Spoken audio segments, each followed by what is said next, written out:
En este video vamos a realizar la práctica 1.3 del Laboratorio de Comunicaciones 2 de la Universidad Industrial de Santander.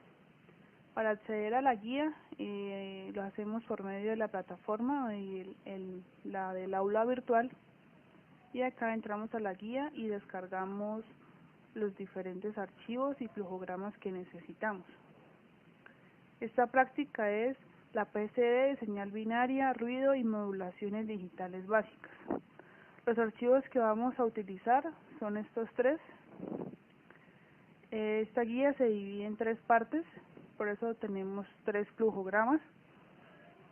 Y esta primera parte vamos a utilizar el archivo PSD E3T Sound, que es el que tenemos acá. El estudiante con esta práctica puede ampliar su visión de espectro al poder comparar el espectro dinámico y la densidad espectral de potencia de su propia voz, de un silbido monótono o de un sonido de frecuencias variables. Entonces, antes de correr este flujograma, vamos a definir el espectro dinámico. El espectro dinámico es un espectro variable en tiempo casi real. Por lo tanto, apenas desaparece la señal de entrada, este desaparece. Y la PCD es la distribución de la potencia promedio en el dominio de las frecuencias. Entonces vamos a correr el flujograma y ver qué tenemos. En esta simulación podemos tener el espectro dinámico en watts, el espectro dinámico en dB, la PCD en watts hercios y la PCD en dB. A medida que voy hablando, pues se puede ver cómo cambia en el osciloscopio la señal. Entonces ahora vamos a producir algunos sonidos y ver qué sucede. Por ejemplo, un silbido.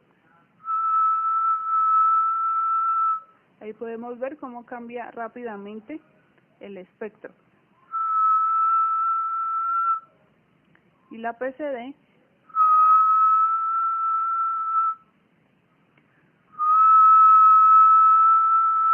se puede observar cómo cambia cada imagen.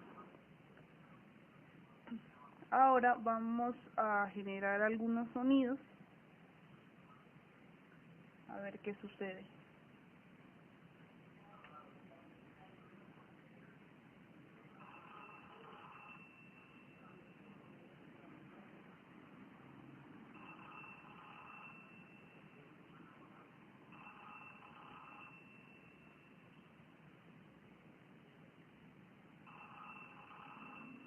Vamos a probar con otro.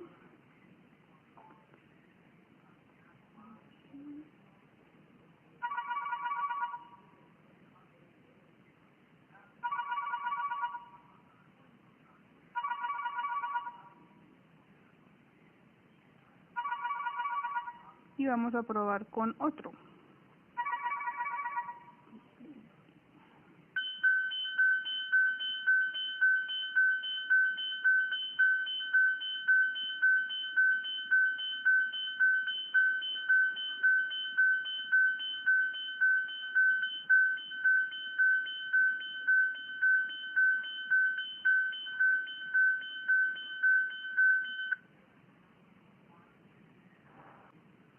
Como se puede observar, cuando hay un silbido que varía, esta información cambia. Se suman las frecuencias donde se ubica la información y se puede apreciar armónicos en el tiempo con frecuencias diferentes. Ahora vamos a resolver algunas preguntas de la guía, de acuerdo pues a lo que hemos visto y al flujograma. ¿Qué operación se aplica a la salida de la FT para obtener el espectro dinámico? Para obtener el espectro dinámico, lo que se hace es tomar la señal de entrada y verla como un único vector de valor finito, que me muestra en tiempo real el comportamiento de la señal. Por esta razón se disipa con el paso del tiempo de forma rápida.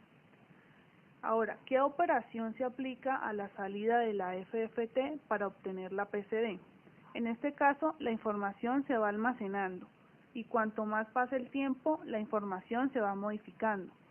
Lo que se hace es tomar la señal y dividirla en pequeñas ventanas, que se podría ver como un conjunto de vectores y mostrar el valor promedio correspondiente a ese vector a medida que pasa el tiempo.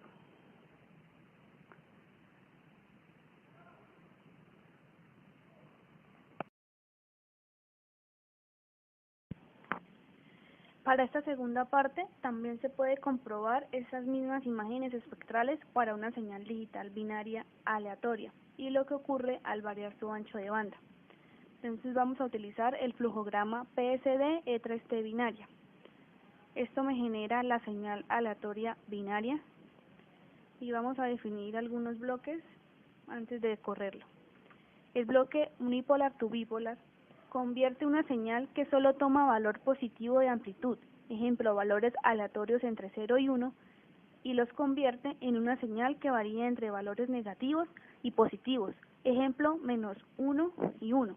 En este caso vamos a tener una señal aleatoria binaria entre menos 4 y 4. El bloque 0 orden hold me mantiene el valor presente de la señal, sea 0 o 1, hasta que vaya a un cambio. Puede considerarse como un sobremuestreo de la señal de entrada y de esta forma se obtiene una señal cuadrada bien definida. A partir de los conocimientos teóricos vamos a deducir qué debemos o cómo debe ser la PCD a la salida del bloque Throttler. Este bloque me permite o me limita la velocidad de transmisión a una rata de muestreo específica. Esto previene que GNU Radio consuma todos los recursos de la CPU, haciendo que el computador se bloquee de forma consecutiva. Según la teoría, vamos al libro del profesor Homero, en el capítulo 1, en la parte de PSD, y esto es lo que debemos obtener a la salida de este bloque, según la teoría. Entonces vamos a correrlo. Vamos a la pestaña PSD y podemos ver que efectivamente concuerda con la teoría. Ahora vamos a variar el ancho de banda del filtro y ver qué sucede.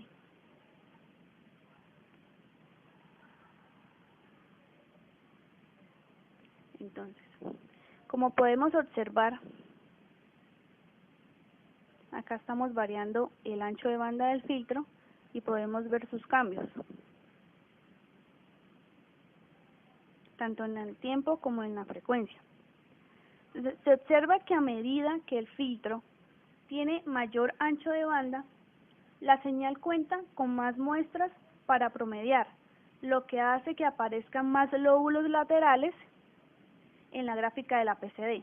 Esto no influye en la amplitud de la señal, la cual es la misma tanto en la figura. Acá podemos ver que no hay cambio, pero acá sí. Entonces esto influye en el aumento o disminución de la distribución de la potencia en el dominio de la frecuencia y la aparición de más armónicos. Eso es lo que podemos observar. Y en el dominio del tiempo, que es lo que tenemos acá arriba, se puede observar que a medida que se aumenta el ancho de banda del filtro y por ende se toman más muestras de la señal, la gráfica se observa con mayor definición. Por el contrario, si el filtro disminuye, se toman menos muestras y la gráfica tiende a distorsionarse. Eso es lo que podemos observar.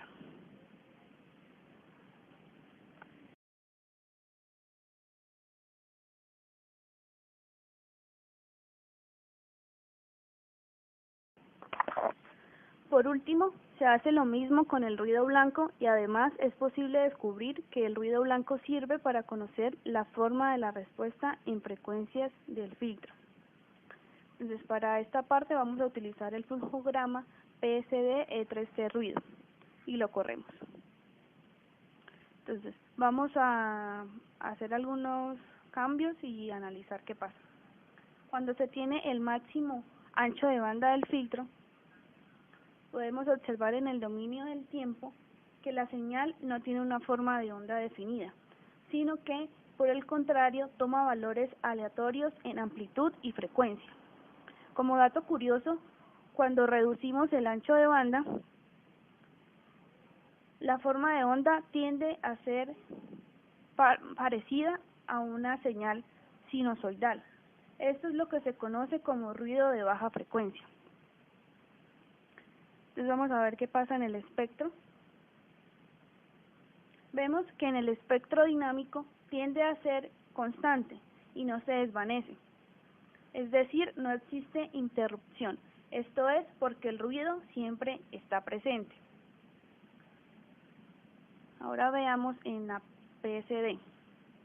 Se visualiza como un valor constante e invariante cuando se tiene el máximo ancho de banda del filtro. Bueno, ahora, ¿qué sentido práctico tiene el ruido blanco como una señal compleja? Que las señales de ruido que se capturan con el radio VSRP a través de la antena son señales provenientes de la atmósfera, las cuales tienen un sentido físico complejo, ya que el ruido AWGN también tiene un sentido físico complejo. Esto hace que sea un modelo perfecto para estudiar la teoría de las comunicaciones. ¿Es posible usar una señal de ruido blanco para conocer la respuesta en frecuencia del filtro? Sí es posible, ya que el ruido blanco adopta la forma que tiene el filtro. Habrá una variación en la amplitud, ya que están presentes la amplitud del filtro y la del ruido, a menos que la del filtro sea 1, pero en general la respuesta en frecuencia quedará bien definida en los rangos de frecuencia sobre los que opera el filtro. ¿Qué ocurre a la señal de ruido en el dominio de tiempo a medida que baja el ancho de banda del filtro hasta llegar al mínimo? Entonces, como pues ya se pudo observar, tenemos esto. Entonces, a medida que baja el ancho de banda del filtro y la señal se vuelve de banda angosta en el tiempo, el ruido empieza a parecerse a una señal sinusoidal. Además, la correlación cambia porque ya la señal empieza a ser un poco más predecible, no como antes, que era mucho más aleatoria. Gracias.